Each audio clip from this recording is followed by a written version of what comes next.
Boris Vallaud pour Nouvelle Gauche. Oui, merci.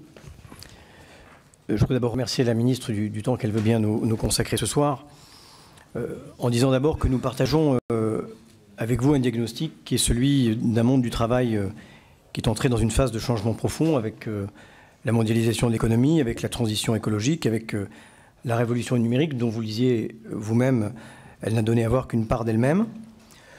Nous partageons avec vous le constat d'une désarticulation de notre modèle social qui a été conçu dans les 30 Glorieuses, et sans doute les entreprises ont-elles aujourd'hui des besoins nouveaux pour innover, conquérir des marchés, s'adapter aux cycles économiques, mais nous sommes aussi convaincus que les travailleurs n'ont pas besoin de moins de sécurité. Et face à la fragmentation des parcours professionnels, à la mise à mal du triptyque traditionnel, formation initiale, emploi, retraite, il est indispensable de sécuriser les parcours professionnels pour que chaque travailleur puisse accéder et se maintenir dans l'emploi ou accéder à une formation professionnelle. C'est un enjeu primordial dans un pays où la peur de l'échec professionnel et du chômage est parmi les plus élevées d'Europe. Pour notre part, nous avons la conviction qu'il nous faut concevoir le modèle social de ces 30 prochaines années. C'est la raison pour laquelle l'urgence à légiférer nous paraît relative. Et nous avons la conviction que ce modèle social pour ces 30 prochaines années ne se construit ni dans le conservatisme forcené au nom des acquis, ni dans la tentation libérale, qui n'est pas, quoi qu'on en dise, un parangon de modernité.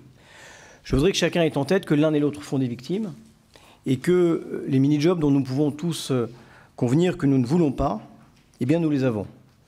La France a un tiers des contrats à durée déterminée de moins d'un mois de toute l'Europe. Nous avons 100 000 travailleurs qui cumulent plus de 40 CDD chaque année.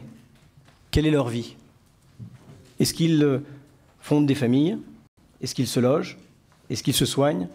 Est-ce qu'ils se nourrissent? Je voudrais que nous ayons cela à l'esprit au moment où nous posons la question d'un équilibre entre flexibilité et sécurité et que nous est proposé aujourd'hui le volet de la flexibilité. Je voudrais dire un mot de la méthode. Elle avait été annoncée et il serait de mauvaise foi que de dire qu'il s'agit là d'une surprise. Mais je considère aussi l'expérience qui a été celle de la précédente Assemblée. Je considère aussi les élections législatives et le taux d'abstention en ne pouvant m'empêcher de considérer que dans le rapport des citoyens à leurs représentants, on est passé de l'ère de la défiance à celle bien plus inquiète du rejet et que nous ne pouvons pas l'ignorer. Si je dis cela, c'est que nous avons la conviction que les grandes réformes ne peuvent pas faire l'économie d'un débat citoyen sincère, d'un dialogue social approfondi et d'un débat parlementaire respectueux du pluralisme et des droits de l'opposition. Nous sommes en droit de nous poser la question, je l'ai dit, de l'urgence. Y a-t-il véritablement un encombrement législatif? D'une technicité qui rendrait la chose inaccessible au débat parlementaire? Nous aurions préféré une évaluation préalable des réformes passées, comme le président de la République en a suggéré la méthode. Nous aurions aimé nous poser la question du risque de l'instabilité réglementaire et législative, de l'inflation, que le président de la République, là aussi, a souhaité éviter. Et je dois vous dire aujourd'hui que le flou de l'étude d'impact et des dispositions du texte qui nous est soumis ne nous permet pas de considérer que le gouvernement répond avec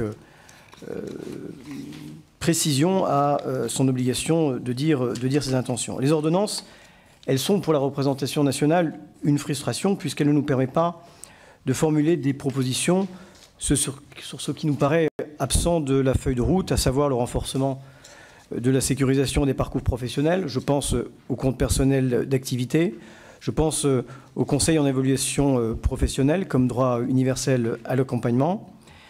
Et je dois vous le dire aujourd'hui, au moment où nous examinons ces projets d'ordonnance, il ne nous est pas possible d'apprécier justement l'équilibre de la réforme entre la sécurité que vous promettez et la flexibilité que vous nous promettez.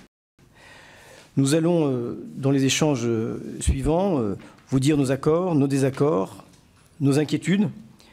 Il y en a déjà une que nous pouvons partager, c'est celle des inégalités et de la pauvreté.